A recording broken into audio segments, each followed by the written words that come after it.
tax එකේ තුන්වෙනි පාඩම imposition of tax. ඒකට imposition of tax කියන්නේ ආදායම් බදු පැනවීම. කොහොමද ආදායම් බද්ද පැනවෙන්නේ? අදාළ කවුද කටයුතු කරන්නේ? දෙපාර්තමේන්තුව මොනද ඒක තමයි. හරිද? ආදායම් බදු පැනවීම ගැන තමයි තියෙන්නේ. එතකොට මේක මුලින්ම තියෙනවා imposition of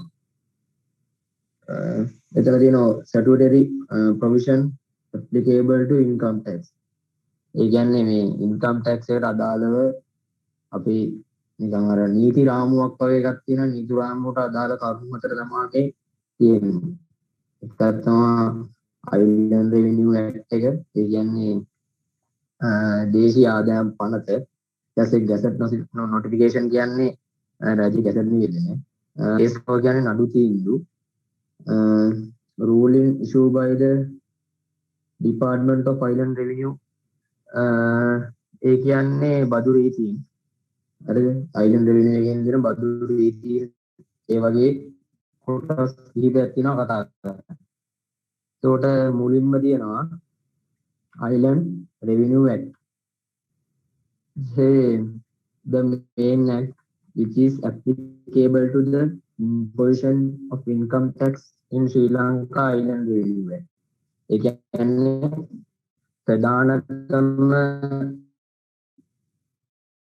මේ බලපාන කවුරුන තමයි Island Revenue Act එක. කියන්නේ ආදායම් බදු පනවද්දී ප්‍රධානම නීති රාමුව එන්නේ Island Revenue Act. එතකොට Island Revenue Act එකට අනුව ඒක 2000 කියන මෙතන Island Revenue Act එක ඒ කියන්නේ මම මේ අනිත් YouTube එකේ කියන්නේ PDF එකේ තියෙන විදිහට කතා කරන්නේ. ඒකේ මුලින්ම තියෙන අර හතර හඳුන්වලා ඉවර වෙන්නේ. මේ නැත්තම් මේ ඒ හතර ගන්නවක සංජීව අතන උඩට ගන්නවකො. මම හිතන්නේ මේ හතර ගැන ඕකේ පැහැදිලි කරලා නැහැ.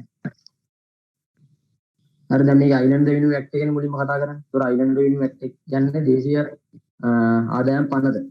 එතකොට දැනට ක්‍රියාත්මක ඉන්නේ ලංකාවේ 2018 අංක 24 දරන පනත.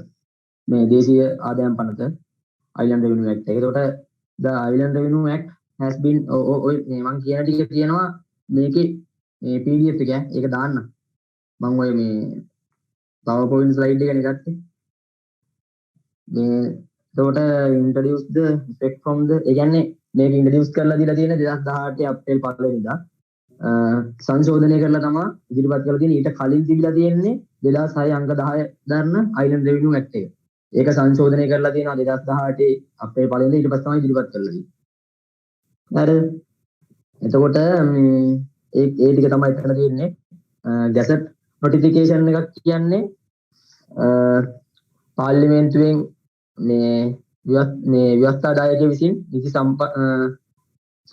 සමහර පනත් විසින් එම පනතට අදාළ වූ ගැසට් නිවේදන වරින් වර නිකුත් කරනවා. ඒ කියන්නේ දැන් ගැසට් එකක් සංශෝධනය කරාම ඒක කරන්න පාර්ලිමේන්තු පනතක් මගින් අපි ඒක දැනුම් දෙනවනේ. රටට දැනුම් දෙනවා.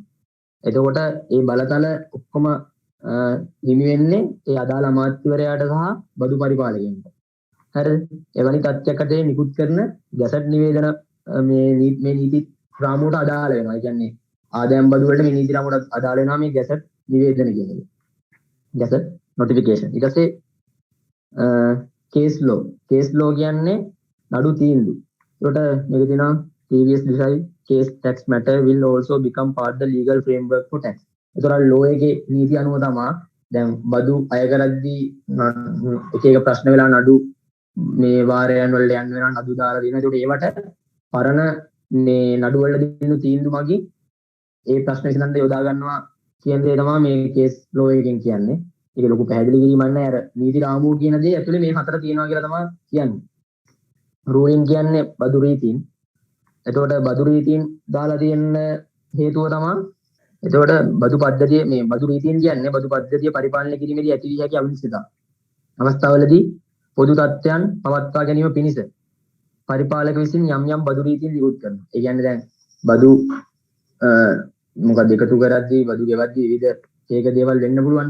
එක ප්‍රශ්න එන්න පුළුවන්. ඒතකොට ඒවට මේ මූණ දෙන්න ඕන ඉඳ පොදු තත්ත්වයක් පවත්වා ගන්න බදු පරිපාලක විසින්. ඒවට තමයි බදු නීතියෙන් කියලා කියන්නේ. දැන් බදු නීතියෙන් විශේෂිත ගැටලු සහිත තත්ත්වයක් හෝ මතු විට කවුණක් සම්බන්ධයෙන් බදු පරිපාලක දනු ලබන මතයක් හෝ ඔහුගේ නිශ්චය කිරීම. ඒ කියන්නේ බදු පරිපාලක තමයි මෙන්න මේ වගේ සිද්ධියක් වුණොත් අපි මෙහෙම කරමු කියලා ඒ නීති හදලා දෙන්නේ. හරිද? ඒකට ඒ ටික තමයි තියෙන්නේ.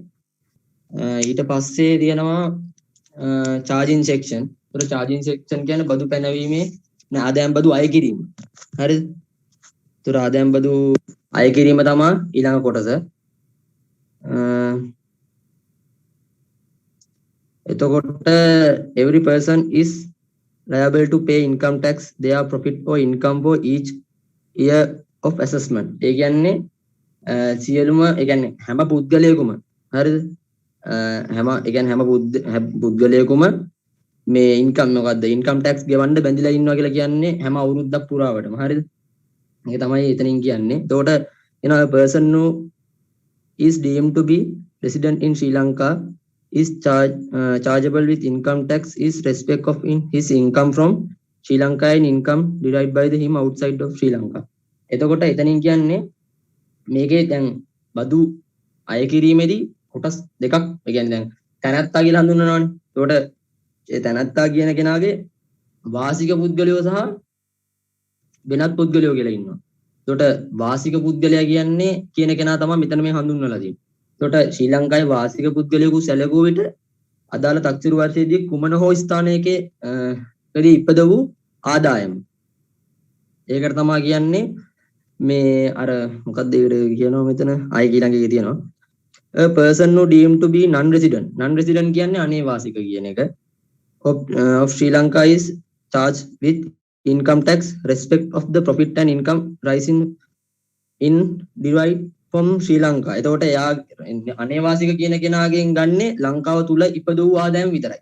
ඒතර මේ අනේවාසික කියන කෙනාගේ අනේවාසික කියන කොටසෙන් ගන්නේ ලංකාවෙන් ඉපද වූ ආදායම විතරයි. එතකොට රෙසිඩන්ට් කෙනෙක් වාසික පුද්ගලයෙකුෙන් ගන්නවා ලංකාව සහ ලංකාවෙන් පිටතදී මේ අම්බ කරපු ඔක්කොම ආදායම් බදු අය කරන්නේ. එතකොට ඒකේ අවසානයේ තියෙනවා for the purpose of this act profit and income rising in or derived from Sri Lanka include all profit and income derived from the service in Sri Lanka from property Sri Lanka or from the business transacted Sri Lanka. මේක කියන්නේ ශ්‍රී ලංකාවේ වාසික පුද්ගලයෙකුට සැලකෙන සෑම පුද්ගලයෙකුම ශ්‍රී ලංකාව තුල ජනිත වූ සහ උපයන ලද ආදායම් හා ශ්‍රී ලංකාවෙන් පිටතදී උපයා ගන්න ආදායම් මත ශ්‍රී ලංකාවේදී ආදායම් බදු ගෙවියට බැඳී සිටිනවා කියලා.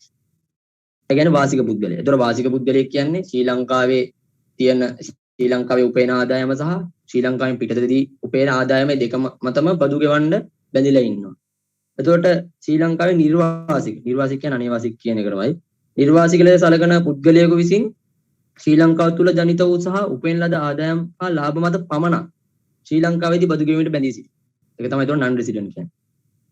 ඊට පස්සේ මෙම පනතර අනුව ශ්‍රී ලංකාව තුල ඇතිවන හෝ ශ්‍රී ලංකාවෙන් ලැබෙන හෝ ලාභ හා ආදායම් යන්නට ශ්‍රී ලංකාවේ කරනු ලබන සේවාවන්ගේ කියන්නේ සේවාවන් සැපයීම ශ්‍රී ලංකාවේ වූ දේපල වලින් හෝ කෙලින්ම නැතහොත් ආයෝජනයන්ගේ මාර්ගයෙන්. ඒ කියන්නේ දේපල වලින් හරි නැත්නම් ආයෝජිතයන්ගේ මාර්ගයෙන් හරි ඕ ශ්‍රී ලංකාවේ කරනු ලබන ව්‍යාපාර කටයුත්තකින් ඕ ලැබුණ සියලුම ලාභ ආදායම් මේකට ඇතුළත් වෙනවා. හරිද? සරලව කිව්වොත්. ඊට පස්සේ තොට මේ තියෙන්නේ බදු පැනවීමේ වගන්ති. therefore charging section states. එතකොට පළවෙනි එකේ තියෙනවා on what a person should pay income tax. හරිද?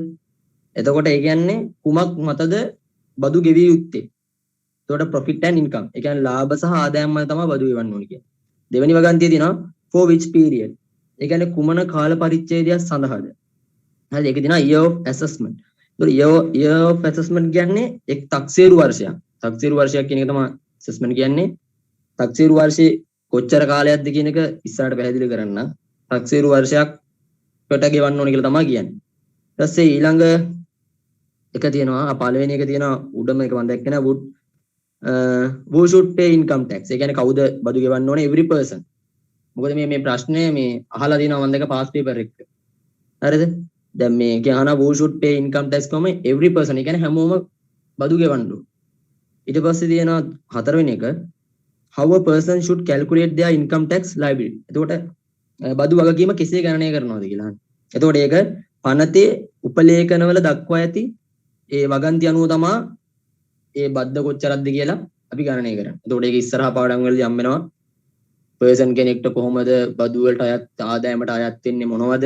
එතකොට ඒ බදු ආදායමට අයත් නොවන්නේ මොනවද?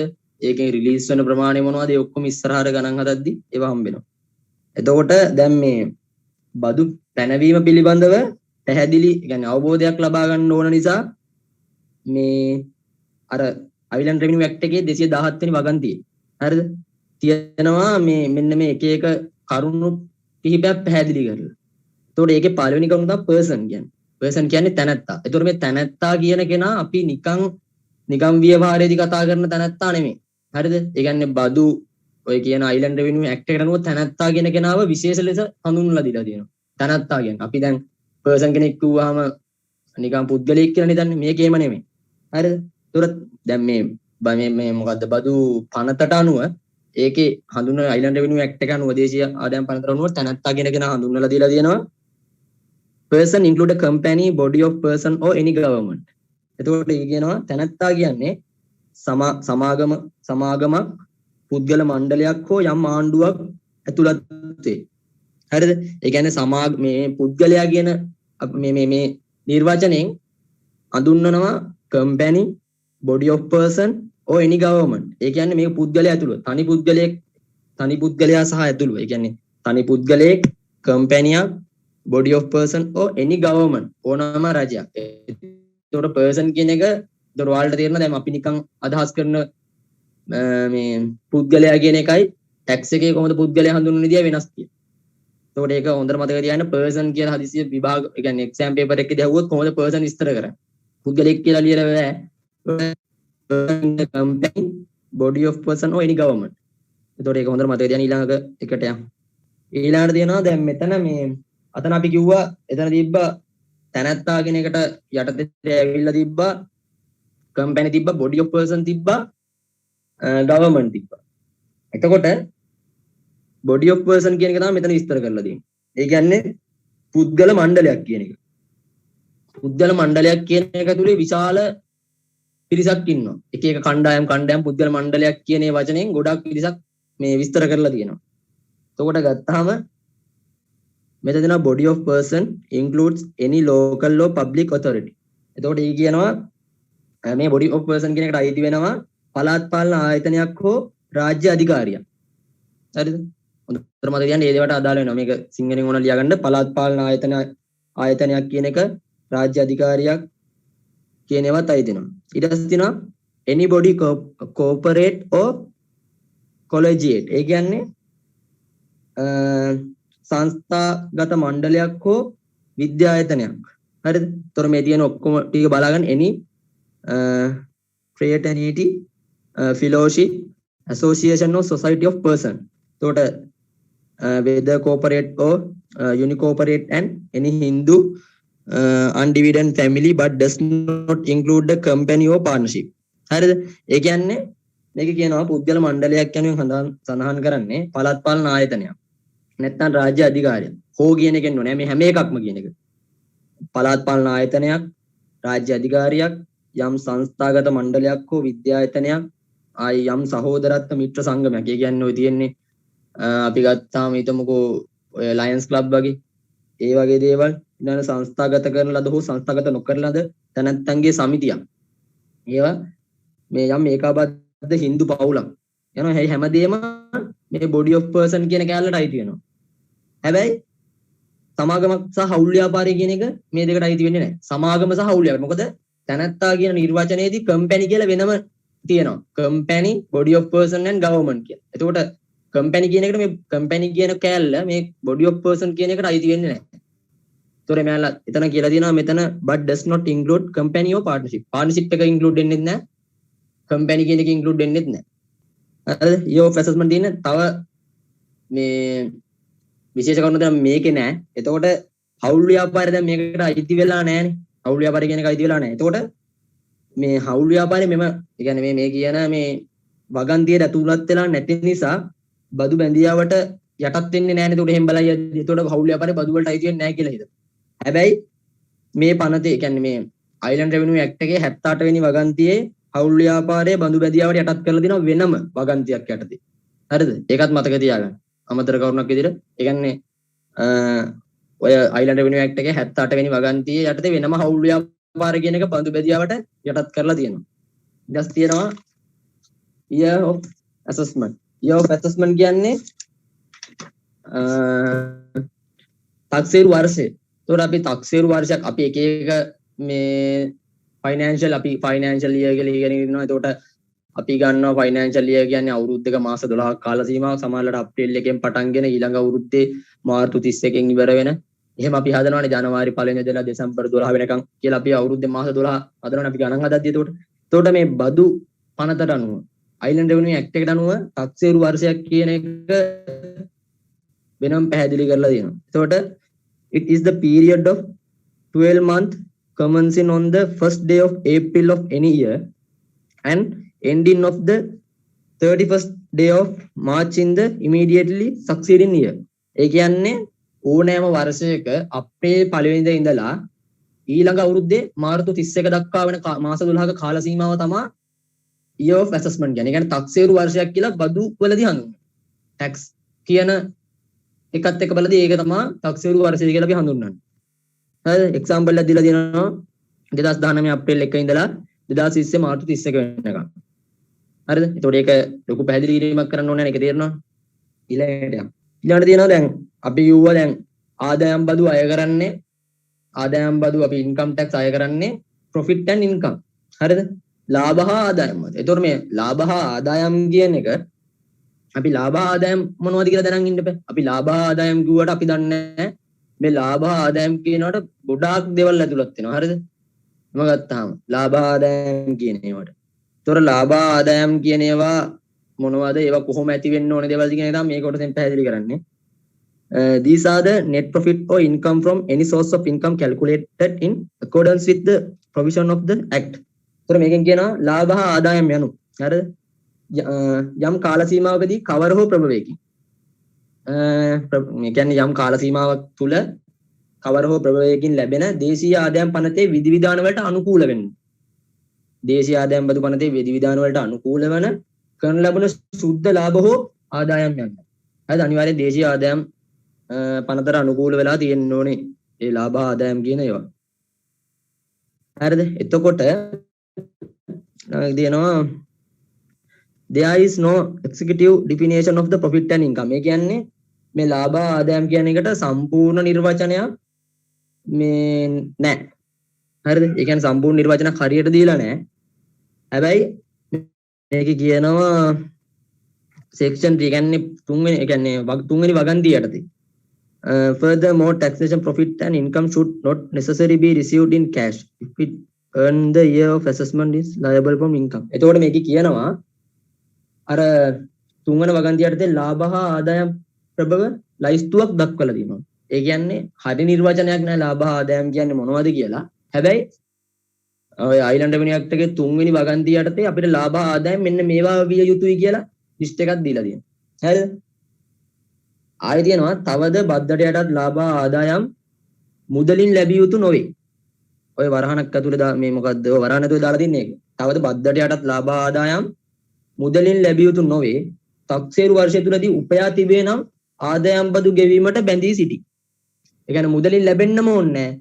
හැබැයි තක්සේරු අපි කියපුවා අපි මේ ඉස්සල් එකේ ඉගෙන ගත්තා තක්සේරු වර්ෂය කියන්නේ මොකක්ද කියලා. ඒ වර්ෂය තුල ඒ කියන්නේ ආදායම් බදු ගෙවීමට බැඳිලා තියෙනවා නම් ඒ කියන්නේ මුදලින් ගෙවන්න ඕනේ නැහැ. අදාළ කොටස නම් ඒකට එයා අදාළ වර්ෂයේ කියන මේ ඊ ඇසස්මන්ට් එකට ගන්නවා. ඊළඟට ඊට පස්සේ තියෙනවා මේකේ රෙසිඩන්ස් රූල් කියලා තියෙන්නේ. මේ රෙසිඩන්ට් රූල් එකට කලින් අර ආදායම් ප්‍රභවයන් ටික එන්න ඕනේ. හරිද? එතකොට මේ 22 එකේ මේ තියෙනවා මේ ඔය මම PowerPoint slide එක ගත්තේ. ඒතර ඒක කියවන්න වෙනවා මේකේ දාලා නැහැ. තියෙනවා වෙනම source of income කියලා. ඒෙන් දෙක කියනනම් මොකද මේ අමාරට එන්නේ නැති වෙයි පේපර් වලට. ඒත් කමක් නැහැ දැනගෙන ඉන්නේ හොඳයි. එතකොට මේ ආදායම් ප්‍රභවයන් තියෙනවා කීපයක් දීලා තිනවා මම කොහොමද ආදායම් මොන වගේද කියලා අපි හඳුනා ගන්න ඕනේ කියලා. ඊට පස්සේ මේක තියෙනවා එක් එක් ප්‍රභවය යටතේ සෑම පුද්ගලයෙකුම ලාභ ආදායම් ගණනය කිරීමේ පදනමට එකිනෙකට සමාන නොවිය යුතුයි. ඒ කියන්නේ දැන් ආදායම දැන් මගේ ආදායමයි සංජීවගේ ආදායමයි වෙනස් වෙන්න පුළුවන්. ඒතර අපි දෙන්නගෙන් එකම විදිහට බදු අය කරොත් ඒක සාධාරණ නෑනේ. එතකොට අර ඊයේ පාඩමේදී කියලා දුන්නා සාධාරණභාවය කියන එක මොකක්ද කියලා. එතකොට අන්න ඒ වගේ එතකොට ඒ නිසා මිදුසුණක් ඒ කියන්නේ එහෙන තමයි මේ එක එක ආදායම් ප්‍රභව වෙන් කරලා තියෙන්නේ. ඒ වේවට අදාළ නීති සම්පාදනය කරලා තියෙන්නේ.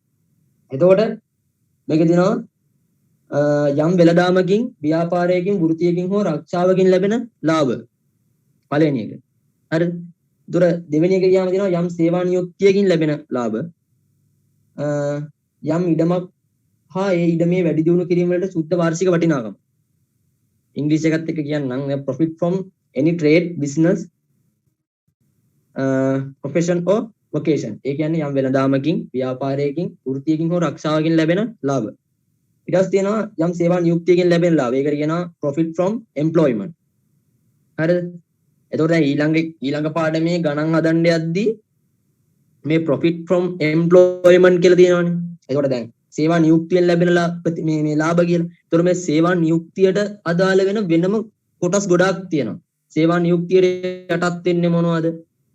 ඒ සේවා නියුක්තිය කියන්නේ රැකියාවෙන් ලැබෙන ලාභය ගණනය කරන්න නම් ඒකට අදාළ ආදායම ගණන කරලා බද්ද එහෙම අඩු කරන්න ඕනේ.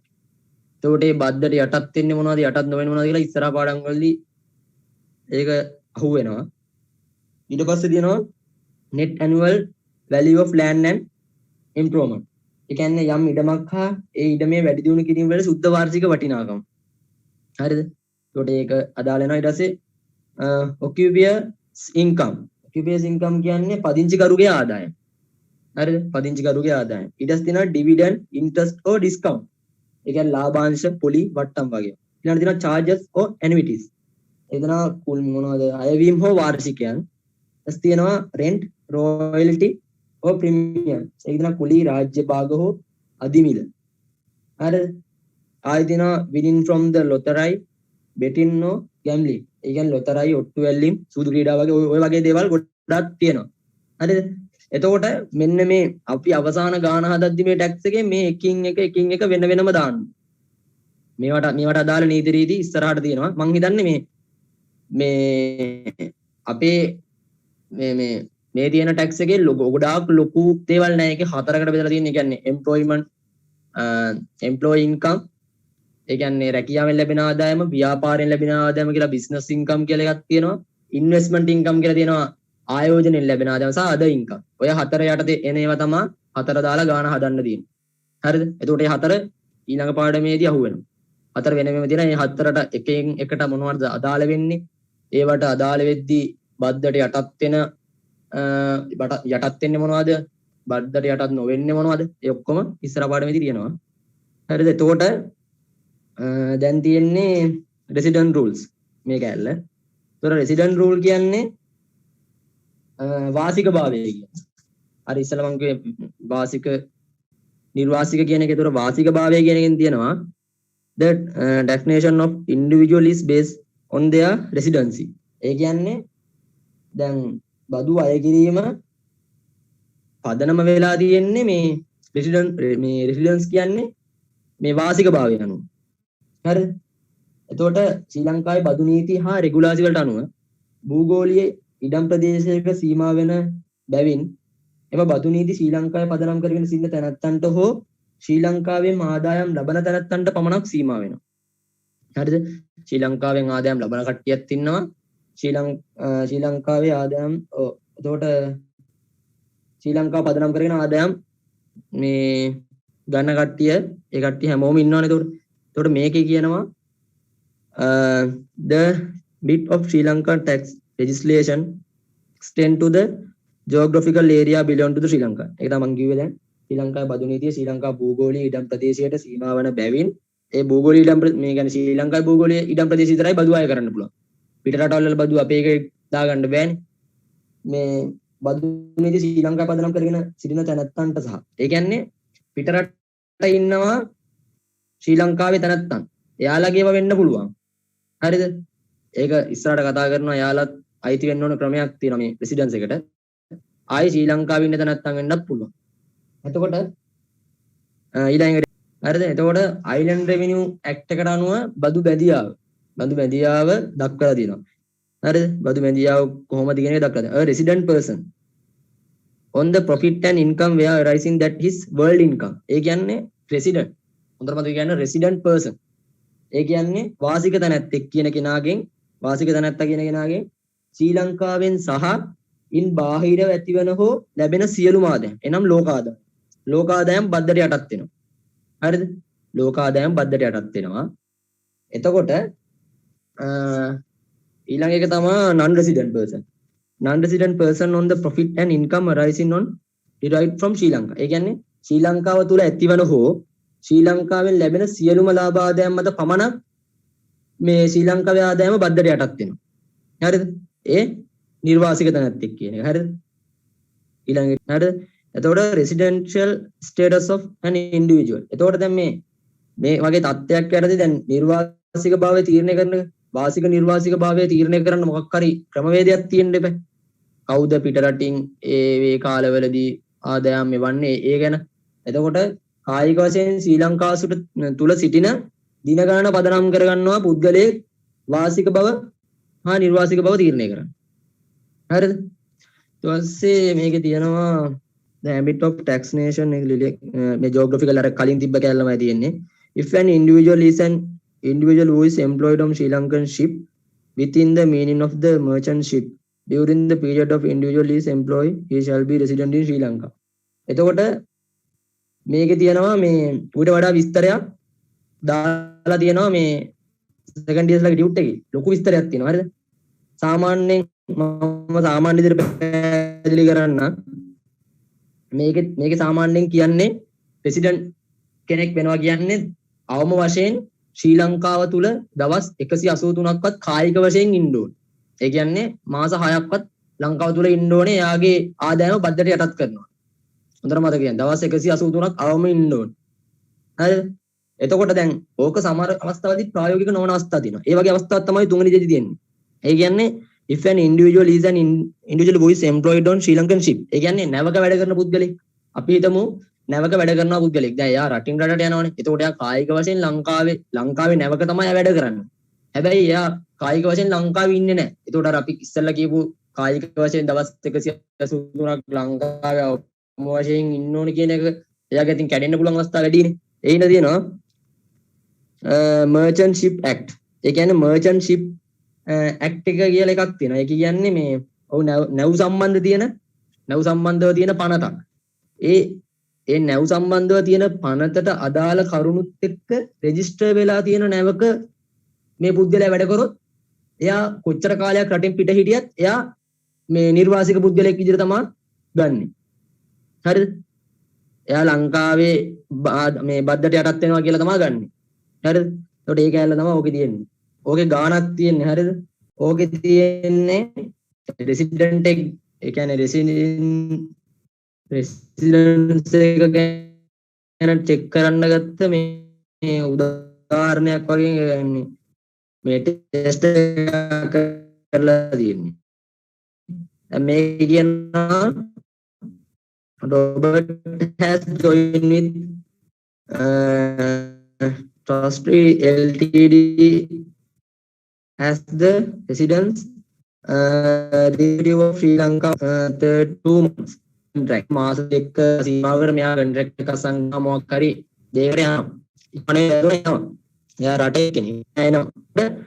Trustee Ltd is branch of company Hong Kong. කියන්නේ මේ Trustee කියන මේ company එක branch Hong Kong වල තියෙන company එක. එයා තමයි මේ එන්නේ එතකොට. Robbie call look after two branch. ඒ කියන්නේ ඒ branches දෙකක් තියෙනවා. මාලදිවයිනි තව Mauritius ඒ රටවල් දෙකේ තව තියෙනවා branches දෙකක්. එතකොට he visited Sri Lanka on 50 July 2018. එයා ජූලි 5 දවසේ ලංකාවට එනවලු. Recent duties keeping on his family in home. මේකේ තියෙන්නේ ගාණක් හරිද? මේකේ තියෙන්නේ මෙයා මේ රොබින් කියන කෙනා ලංකාව තුල ගත කළ කාල සීමාවත් එක්ක අපි මෙයාගේ ආදායම් බද්දට යටත් කරනවද නැද්ද කියලා බලන එක තමයි මෙතන තියෙන්නේ. එතකොට මෙයා ලංකාවට ඇවිල්ලා තිනවා 2018 7යි 15. ඒතකොට 2018 7යි 15 කියන්නේ 2018 7යි 15 ඉඳලා 2019 7යි 14 වෙනකම් මෙයා අවුරුද්දක් එතකොට ඉන්නවනේ. එතකොට ඒ අවුරුද්දට අපි බලනවා දැන් මෙයා ආපු දවසේ ඉඳලා අවුරුද්දකට අපි බලනවා මෙයා නිර්වාසික කෙනෙක්ද කියලා බලනවා. දවස් 183කට වඩා වැඩියෙන් ලංකාවේ ඉන්නවද කියලා. එතකොට මේ Robin is resident for the year 2018.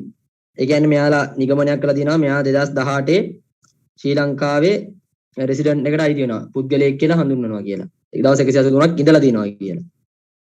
As he physically present in Sri Lankan at least 183 days in the 12-month period that commencing during the from 5th July 2018. ඒ කියන්නේ 2018 ජූලි 15 ඉඳලා මෙයා අවුරුද්දක කාල සීමාව තුල අවුරුද්දක කාල සීමාව තුල මෙයා දවස් 183ක් ලංකාවේ ඉඳලා තියෙනවා. හරිද? එතකොට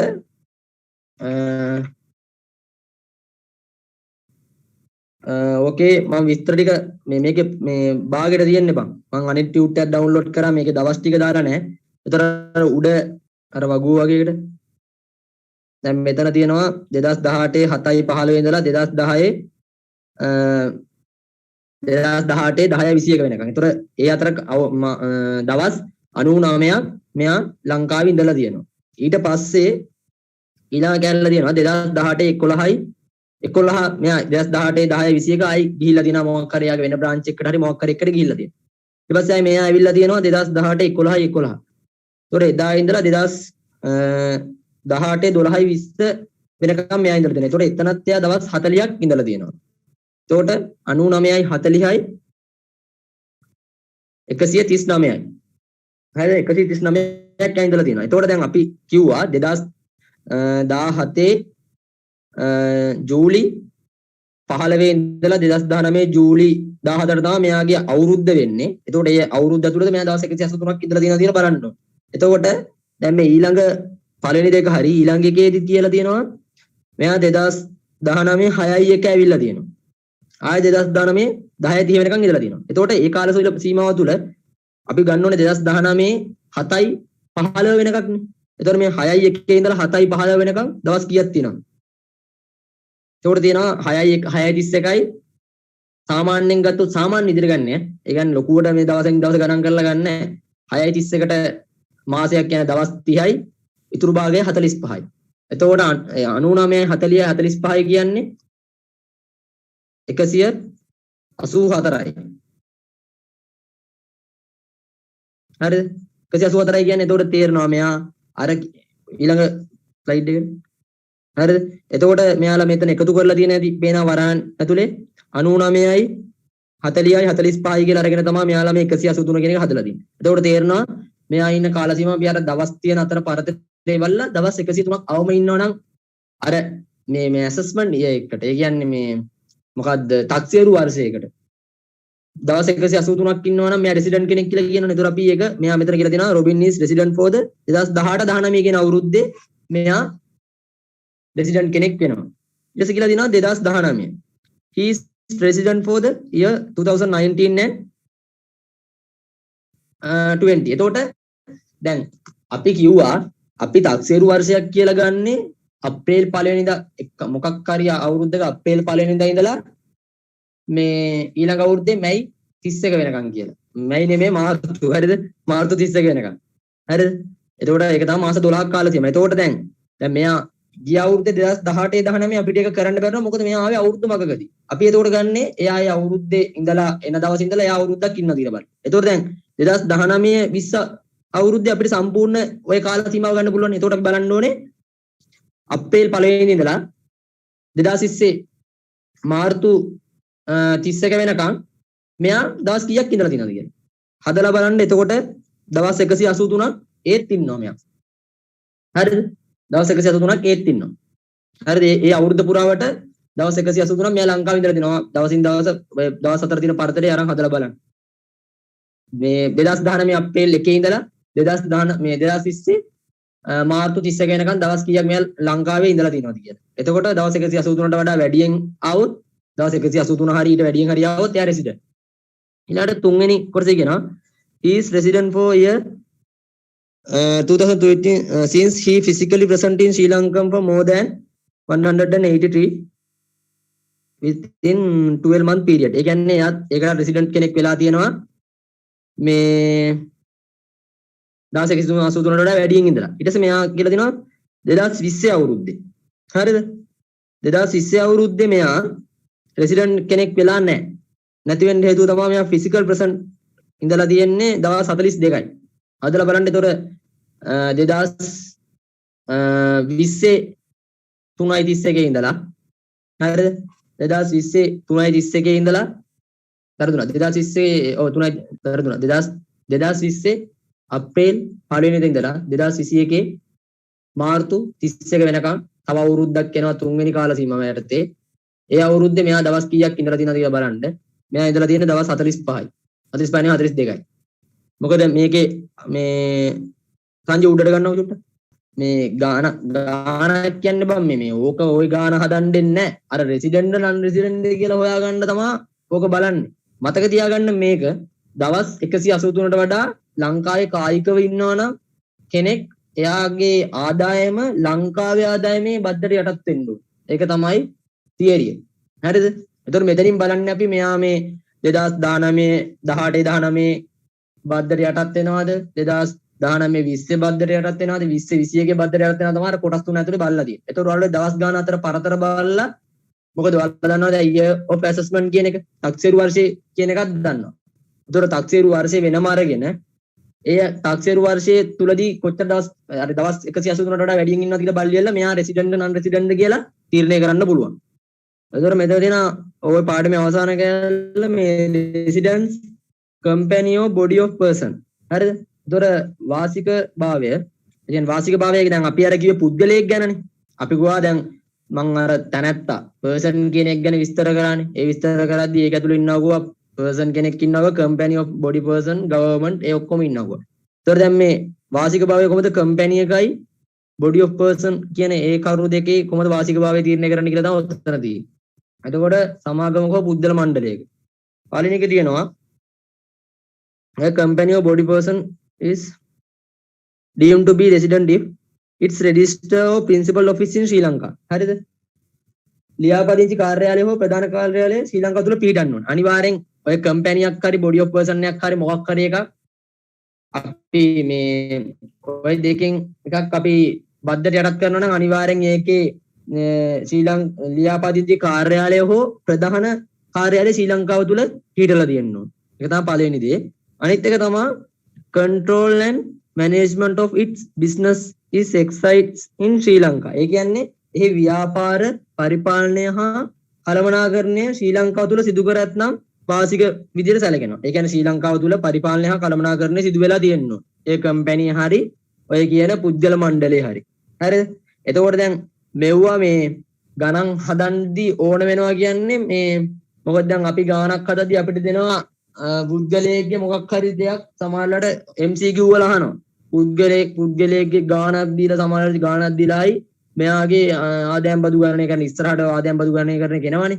ඒතර එහෙමද කියලා. අපි ඒකට ආදායම් බදු ගණනය කරන්න කලින් දැනගන්න ඕනේ මෙයා ආදායම් බද්දට යටත් වෙන පුද්ගලයෙක්ද කියලා. අන්න ඒකට තමයි මේ මූලික කරුණු ටික කියලා දෙන්නේ. ආදායම් බද්දට යටත් වෙන පුද්ගලයෙක් විතරනේ ආදායම් ගණනක සමහරට MCQ වල අහන්න පුළුවන්. සාමාන්‍ය පොඩි ගානක් දීලා ආදායම් බද්ද කීයද කියලා අහන්න පුළුවන්. ඒකේ උත්තරයක් තියෙන්න පුළුවන් මෙයා ආදායම් බද්දට යටත් වෙන පුද්ගලෙක් නෙමෙයි කියලා. හැබැයි ඉතින් මේ කෑල්ල දැනන් හිටියේ නැතුනොත් අපි අතන තියෙන ගාන හදලා ඉවරලා ඒකට උත්තරේ ගන්න. හරිද? අපි දැනන් ඉන්නවනේ මෙයා ආදායම් බද්දට යටත් වෙන කෙනෙක්ද නැද්ද කියලා. නැත්තම් ওই කාල සීමාවක් දීලා මේ වගේ ගානකදී කාල සීමාවක් දීලා කියන්න පුළුවන් මෙයා මේ රෙසිඩන්ට් කෙනෙක් වෙනවා. ඒතර අපි හතර බලන්න ඕනේ. ඒතර ඔළුවේ තියරිය තියෙන්න ඕනේ දවස් 183ක් මෙයා කායිකව වශයෙන් ශ්‍රී ලංකාවේ ඉන්නවා නම් තමයි මෙයා මේ රෙසිඩන්ට් කෙනෙක් වෙන්නේ. එතකොට අපි දවස් 183ක් තියනවාද කියලා බලන්න. බලලා තමයි උත්තරේ ගන්න. ඒතර තේරෙනවනේ. හරි. එතකොට ඔය කොටස උතනින් ඉවරයි.